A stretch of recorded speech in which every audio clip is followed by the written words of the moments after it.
સુરતમાં ગેસની અછતને લઈને શ્રમિકોનું વતન તરફ હવે પલાયન જોવા મળી રહ્યું છે, જ્યાં ઉધના રેલવે સ્ટેશન પર શ્રમિકોની ભારે ભીડ ઉમટી પડી। આ દ્રશ્યો આપ જુઓ।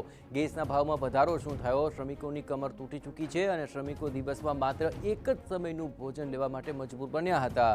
પરત ફરવા સિવાય તેમની પાસે કોઈ વિકલ્પ નથી રહ્યો અને તેને કારણે શ્રમિકો હવે અહીંથી વતન પરત ફરી રહ્યા છે। અત્રે મહત્વપૂર્ણ છે કે પરપ્રાંતીય શ્રમિકોને લીધે સુરતના ઉદ્યોગો ધમધમતા હોય છે। જો શ્રમિકોનું વતન તરફ પલાયન નહીં રોકવામાં આવે તો કાપડ ઉદ્યોગ, ટેક્સટાઇલ ઉદ્યોગોને માઠી અસર પહોંચી શકે છે, સાથે જ ઉત્પાદનમાં પણ ઘટાડો થશે। શ્રમિકોનું કહેવું છે કે સુરતમાં રોજીરોટી કમાવા આવ્યા હતા, પરંતુ ગેસના ભાવ તો આસમાને પહોંચ્યા અને પરિવારનું પેટ ભરવું હવે અઘરું થઈ પડ્યું છે, જેને લીધે વતન પરત ફરવા સિવાય તેમની પાસે અન્ય કોઈ વિકલ્પ પણ નથી રહ્યો। मान लो होटल से ले खाते हैं, बाहर बनाते हैं, लकड़ मिलती नहीं है और महंगा भी आटा हो गया जो है, और गैस तो मिलती नहीं है, तो बनाएगा कहीं में आदमी।